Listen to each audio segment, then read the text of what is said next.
Awesome. Yeah, so I'm going to be talking about the changing landscape of passive smoking and vaping in England over the past 20 years. And I'm going to have to go through this pretty quickly, so please bear with me. I'll be covering two studies. So the first study is looking at children's exposure to secondhand smoke. And this one was with Professor Martin Jarvis, who's an expert in all things secondhand smoke. And the paper is published in the Lancet Regional Health Europe. If you sort of search my name and secondhand smoke, you should find it. So yeah, let me just cover some background on secondhand smoking. So secondhand smoke is exposure to other people's cigarette smoke. And it first gained widespread attention after Hirayama's 1981 report, which reported how non-smoking wives who had husbands who smoked had raised risks of lung cancer compared with wives whose husbands didn't smoke. And since then, we know that secondhand smoke exposure is linked to a variety of different diseases in adults and in children. So as this became as more people noticed these problems, concerns grew around exposing children and non-smoking adults to toxic tobacco smoke. And so some parents started to adopt what's called a smoke-free home, choosing to only smoke outdoors rather than inside around their kids. And when you smoke outside, there's much lower risk of exposing your kid to secondhand smoke.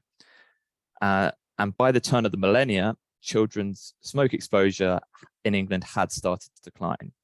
And the other side, on one side, you've got the smoke-free homes, but you've also got public places like bars, pubs, restaurants, and workplaces. And some countries started to propose laws for smoke-free public places where you're not allowed to smoke inside those places. And I'm sure most of the countries you live in probably now have these laws. And these laws were introduced in England in 2007, where the UK banned smoking inside. But there was a lot of opposition at the time. The argument was that the ban on smoking in pubs and bars might drive people to smoke more in the home, raising kids' exposure to secondhand smoke. So the then Secretary of State for Health had this quote about displacement from smoking from public areas into the home. So yeah, the idea is instead of in pubs, people go home and smoke instead. So the question that we tried to answer in this study is what actually happened to children's secondhand smoke exposure in England over the past 20 years, throughout this period where the ban was introduced. Did this law requiring smoke-free public places actually drive smoking back into the home? Have smoker parents continued to adopt these smoke-free homes, choosing to only smoke outside? And importantly, what about inequalities between kids who are living in more advantaged and more disadvantaged homes? So the data source used was the Health Survey for England, which is a representative survey of the population in England. And we used 2 decades of data from children. 81% of the 50,000 children who took part gave a saliva sample. And this is great because it means we can measure cotinine in the child's saliva, which is a near perfect measure of their recent intake of nicotine and thus the amount of smoke that they've inhaled. Because we're only interested in secondhand smoke, we can also use cotinine to filter out the children who themselves smoke, because in surveys, I'm sure you'll know, a lot of children will lie about whether they've smoked or not, especially if they're answering the questions around their parents. So you can filter out children who have very highly raised levels of cotinine, much higher than you would be able to get just from secondhand exposure. So importantly, in the children who didn't smoke, saliva cotinine tells you how much secondhand smoke that they've been exposed to. So it's a really good measure of basically secondhand smoke exposure. So the 3 key measures of this survey were saliva cotinine, parental smoking, which is just a question asked to both parents about do you smoke cigarettes at all nowadays? And also whether the home is a smoke-free home. And that was indicated by the question, does anyone smoke inside this home or flat most days, where no indicates a smoke-free home? And I know that might not necessarily indicate a completely smoke-free home, but I think it gives a good indicator nonetheless. So yeah, we looked at trends over time in these measures to see what was sort of happening using restricted cubic splines, which allows for wiggly non-linear trends. And importantly, we looked at how the rate of adoption of smoke-free homes changed over time, which allowed us to test whether these smoke-free public place laws drove smoking back into the home using segmented regression. And we had to use Tobit regression, which is because saliva cotinine levels were actually so low in children towards the end of the time series that we needed to do something to deal with undetectable levels of cotinine. And to look at inequalities, we compared trends among children in owned versus rented homes. And this is one of the best indicators of smoking, best predictors of smoking among adults. And obviously, housing tenure is closely linked to a child's exposure in the home. So here's the headline finding. Cotinine data show that children's exposure declined by 90% over the 20 years from 1998 to 2018, which is just a huge decline. So that means the average child in 2018 has 1/10 of the exposure of the average child 20 years previously. And that's true both among kids who are living with parents that smoke and kids who live with parents who don't smoke.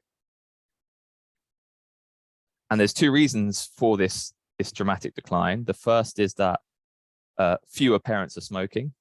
So it's gone from 41% of kids having a parent that smokes to 25%. But more interestingly to me, it's because of among kids whose parents do smoke, more and more of them are adopting smoke-free homes, choosing to only smoke outside. So you can see it's gone from only 17% had a smoke-free home in 1998 up to 75% in 2018. It's the red line on this graph. So the norms have basically completely shifted, where previously the majority of smokers would smoke inside around their kids. Now it's only a minority who do so. And if we look at the effect of the 2007 smoke-free public places law, segmented regression showed that the rate of adoption of smoke-free homes actually accelerated leading up to the ban, growing most rapidly in the 4 years after its entry into law. So it didn't drive smoking back into the home. If anything, it's done the opposite. It's continued to provide momentum for parents to adopt smoke-free homes.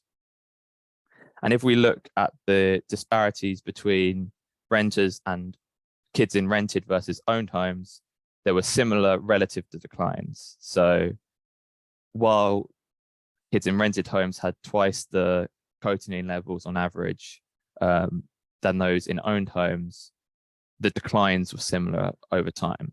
And what this means is that the absolute inequalities in secondhand smoke exposure have narrowed, but the relative inequalities persist. So yeah, just to conclude in this section, children's exposure to secondhand smoke has fallen by 90%, and counter to fears that the ban on smoking in public places would drive smoking back into the home, it actually seems to have done the opposite. The adoption of smoke-free homes accelerated surrounding the ban. So a norm has now emerged that sees smoking inside the home as inappropriate, even among parents who smoke. And what this all means is that the near elimination of exposure in the home might now be a realistic policy for England. So, as I said, you can find my paper online, but I've got to quickly move on to the next study. So after I present those previous results, a lot of people ask, well, what about vaping? So while smoking inside has declined, are people instead vaping inside? And so that's what the second study tried to answer. So because people avoid smoking inside to avoid exposing others to harm, there may be less motivation to avoid vaping inside, given that it's less toxic. And it's important to sort of understand this disparity. And it's also important to understand what factors about an individual predict whether they vape or smoke inside, and whether it's the same factors that predict both. So the aim of this study was to estimate the prevalence and predictors of vaping and smoking inside among adults in England. So again, we used data from the Health Survey for England, but this time it was among adults in 2019. So the main outcome measure was, in which of these places, if any, did you vape/smoke during the last 7 days ending yesterday? And they could answer a number of different places, including inside the home and in my car. And any inside vaping or smoking was defined as using the product inside any of these places. And I should say, this question was asked separately for vaping and for smoking. So the core finding, people who exclusively vaped were much more likely to report having vaped inside than those who exclusively smoked were to report smoking inside. So it's 87% versus 52%. And the odds ratio was even larger after covariate adjustment. And here's the sort of graph with the across different locations, and you see a similar trend. The blue line, which is the exclusive vapors, have much higher rates of using their product inside than the smokers. And that's true in the home, in cars, and in other places. And interestingly, we can also look among people who dual use, so they both smoke and they vape. And we see the same trend among those people. People who dual use were more likely to report vaping inside than smoking inside. And here's the trend for dual users. So yeah, to summarize, adults in England were much more likely to vape inside than smoke inside. And this was true both when comparing people who exclusively vape to those who exclusively smoke, and when looking within people who dual use. And the main predictors of whether someone smoked and vaped inside were similar for both products. People who were older, who were more highly dependent on nicotine, and who lived alone were most prone to vape and smoke inside. And similar associations were found both before and after covariate adjustment. And so many policymakers, landlords, and businesses are now considering or have already introduced vape-free rules by sort of extending smoke-free rules to include vaping. And it's important to sort of weigh up the positive and negative effects that such rules will have on behavior and thus public health. And there are broader ethical considerations. Some of the pros of vape-free policies might be that it discourages youth from starting to vape, prevents renormalization of inside use, and provides greater barriers to vaping, stopping people from becoming as dependent. Some of the cons might be it removes incentive for people to switch from smoking to vaping. If the two behaviors are treated equally, people who otherwise might have vaped inside might smoke inside. And finally, calling back to the other study, parents who vape to avoid smoking around their child, which is actually quite common, might now revert to smoking inside. And then there's also the broader ethical considerations about balancing the rights of vapers to vape wherever they want, to the rights of bystanders to avoid breathing in sort of unpleasant, albeit not especially harmful, aerosol. So yeah, thanks for listening. I think I might have gone over the time for questions, but if you do have any questions, please contact me here. Lovely. Thank you so much, Harry. It was really interesting, and to have the secondhand smoke and sort of vaping exposure as well covered in the same talk. Really, really interesting. So we do have a few questions. And I'll have to be a little selective here. So we had some really interesting questions from Ariba, some more general ones about the ill effects of e-cigarettes and how to prevent uptake among young people. But if if you'd excuse me, Ariba, I might just skip your question as it's less relevant to what Harry was talking about. And that would be a big answer for yeah, that one. it's quite an important question for the Yeah. field generally. So perhaps someone might be able to sort of respond to your question in the meantime. The next question we came in was from Karin, who said, have you seen any differences in secondhand smoke if mothers or fathers were smokers? Yes, so Martin has a study on this, Martin Jarvis, showing basically that the kids' cotinine levels are much more closely linked to their mothers smoking than their father's smoking, which is kind of what you might expect, especially with young children. Yeah, absolutely. But that's very interesting and certainly not a given. We have an additional question from Hanno, and for those presenters, unfortunately, for some reason, if you're a presenter, you can't ask questions in the Q&A box, so that's why Hanno's had to put that in the chat. So results for the smoking study are based on cotinine results. Was this the same for vapors? What about the other compounds present in cigarette smoke or vaping aerosols? Thinking about flavorants not present in cigarettes here. Are they being accounted for in second and third hand exposure at all? Yes, so I didn't look at the cotinine results for vaping because we don't have as good measures of secondhand vaping for the children as we do for adults. So that's why I was only asked the questions about whether they themselves smoke inside rather than whether the children are exposed to others smoking inside and vaping inside, I should say. But in terms of other studies have sort of shown that the exposure to secondhand exposure is much lower from vaping across a number of different toxicants than for smoking, and a lot of that is due to the fact that there's no side stream aerosol like you get side stream smoke with cigarettes.